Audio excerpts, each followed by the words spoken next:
ఇంకా అలా హైదరాబాద్లో దిగాక మా ఇండిగో బస్ వచ్చి మమ్మల్ని అరైవల్ బ్లాక్లో అయితే దింపేసింది. ఇంకా అలా నడుస్తూనే ఉన్నా. నియర్లీ 3 కిలోమీటర్స్ దాకా నడిచాను.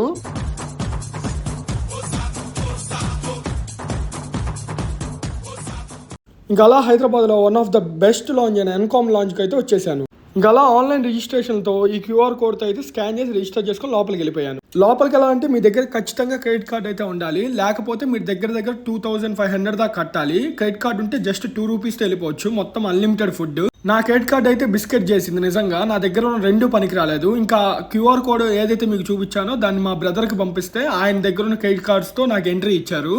ఇంకా లాంచ్ విషయానికి వస్తే చాలా బాగుందని చెప్పాలి. ఇక్కడ లిక్కర్ కూడా బాగా ఫేమస్, చాలా మంది తాగుతున్నారు. ఓన్లీ ఫుడ్డే అనుకున్నా, లిక్కర్ కూడా చాలా బాటిల్స్ ఉన్నాయి, ఫారెన్ ఇంపోర్టెడ్వి. మీ లేఅవుట్ టైంని బట్టి ప్లాన్ చేసుకోండి. లాంచ్ మీకు జస్ట్ 1-2 అవర్స్ ఉంటే మాత్రం అసలు వెళ్ళకండి. మినిమం 3 అవర్స్ ఉంటే వెళ్ళండి. ఎందుకంటే చాలా మంది ఉంటారు లోపల, కాబట్టి మీకు ఫుడ్ రావడానికి కానీ ఎంట్రీకి కానీ చాలా టైం అవుతుంది. ఇది వచ్చేసి నా లాంచ్ ఎక్స్పీరియన్స్. లాంచ్ అయితే చాలా బాగుంది. నెక్స్ట్ షాట్లో కలుద్దాం.